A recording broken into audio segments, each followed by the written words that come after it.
दोस्तों, आज की वीडियो में हम बात करने वाले हैं ब्राह्मण बालक की मृत्यु के बारे में। तो चलिए वीडियो को शुरू करते हैं। ब्राह्मण बालक की मृत्यु। एक दिन श्री राम अपने दरबार में बैठे थे, तभी एक बूढ़ा ब्राह्मण अपने मरे हुए पुत्र का शव लेकर राजद्वार पर आया और हे पुत्र कहकर विलाप करते हुए कहने लगा, मैंने पूर्व जन्म में कौन से पाप किए थे जिससे मुझे अपनी आंखों से अपने इकलौते पुत्र की मृत्यु देखनी पड़ी।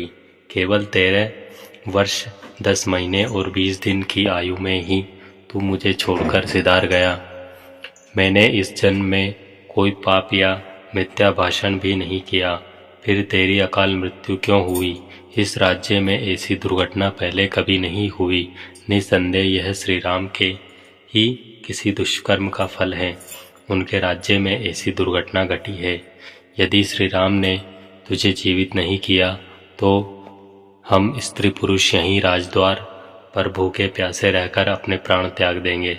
श्री राम, फिर तुम इस ब्रह्महत्या का पाप लेकर सुखी रहना।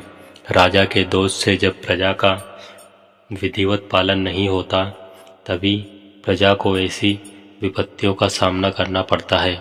इससे स्पष्ट है कि राजा से ही कहीं कोई अपराध हुआ है। इस प्रकार की बातें करता हुआ विलाप करने लगा। जब श्री रामचंद्र जी इस विषय पर मनन कर रहे थे, तभी वशिष्ठ जी 8 ऋषि मुनियों के साथ दरबार में पधारे। उनमें नारद जी भी थे। श्री राम ने जब यह समस्या उनके सम्मुख रखी तो नारद जी बोले, राजन, जिस कारण से इस बालक की अकाल मृत्यु हुई वह मैं आपको बताता हूँ। सतयुग में केवल ब्राह्मण ही तपस्या किया करते थे। फिर त्रेता के आरंभ में क्षत्रियों को भी तपस्या का अधिकार मिल गया। अन्य वर्णों का तपस्या में रत होना अधर्म है। हे राजन, निश्चय ही आपके राज्य में कोई शूद्र वर्ण का मनुष्य तपस्या कर रहा है, उसी से इस बालक की मृत्यु हुई है।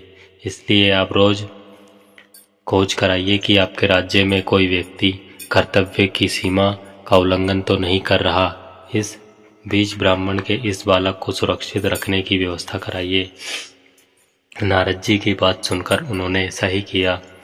एक और सेवकों को इस बात का पता लगाने के लिए भेजा कि कोई अवांछित व्यक्ति ऐसा कार्य तो नहीं कर रहा है जो उससे नहीं करना चाहिए। दूसरी ओर प्रिय पुत्र के शरीर की सुरक्षा का प्रबंधन कराया। वे स्वयं भी पुष्पक विमान में बैठकर ऐसे व्यक्ति की खोज में निकल पड़े। पुष्पक उन्हें दक्षिण दिशा में स्थित शैवाल पर्वत पर बने एक सरोवर पर ले गया, जहां एक तपस्वी नीचे की ओर मुख करके उल्टा लटका हुआ भयंकर तपस्या कर रहा था। उसकी यह विकट तपस्या देखकर उन्होंने पूछा, हे तपस्वी, तुम कौन हो, किस वर्ण के हो और यह भयंकर तपस्या क्यों कर रहे हो? यह सुनकर वह तपस्वी बोले, महात्मन, मैं शूद्र योनि से उत्पन्न हुआ हूँ और सशरीर स्वर्ग जाने के लिए यह उग्र तपस्या कर रहा हूँ। मेरा नाम शंभुक है।